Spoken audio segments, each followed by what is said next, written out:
With the 2022 Olympic Games just a month away from kicking off in Beijing, a former Chinese sports legend tells the Epoch Times that the Chinese Communist Party is not qualified to host the Olympics. That's for its human rights record and the tennis star Peng Shuai. Once China's national pride, Huang Xiaomin, a former Olympic swimmer, is voicing disapproval over the upcoming Winter Games. Specifically, the fact that the Chinese Communist Party, or CCP, is hosting the event.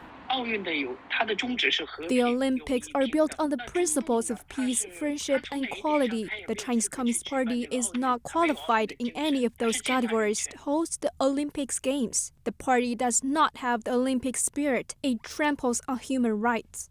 Beijing will hold the 2022 Winter Games in February. But an international diplomatic boycott continues to cast a shadow over the event. That's as Beijing has become embroiled in a series of human rights scandals. Among the latest on the list is tennis star Peng Shuai and her rape allegation against a retired CCP official. Soon after sharing the accusation online, Peng vanished from the public eye. Peng Shuai was just doing what she's supposed to do.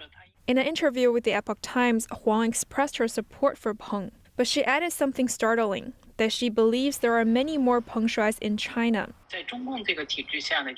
Under the Chinese communist regime system, I think for us Chinese athletes, what happened to Peng Shuai is not a surprise. Huang says life is cruel for Chinese athletes under the regime's rule, explaining that they're reduced to nothing once retired, regardless of their achievements.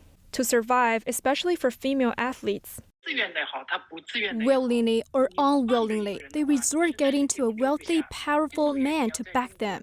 After all, as athletes, you have to survive in China. Huang says for the average athlete, these stories get virtually no attention.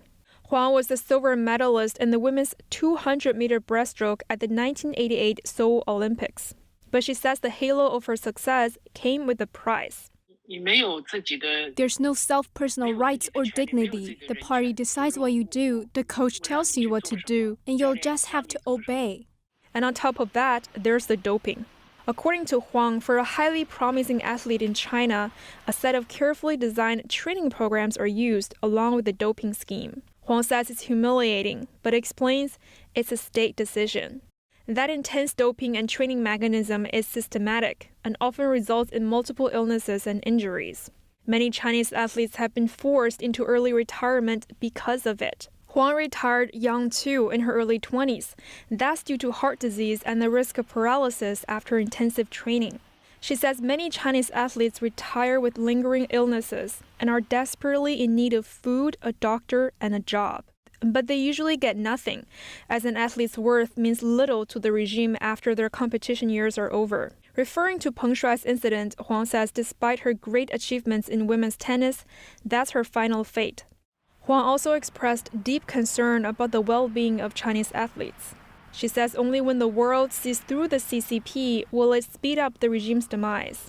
That's the only way to help the Chinese athletes and people out from under the CCP's suppression.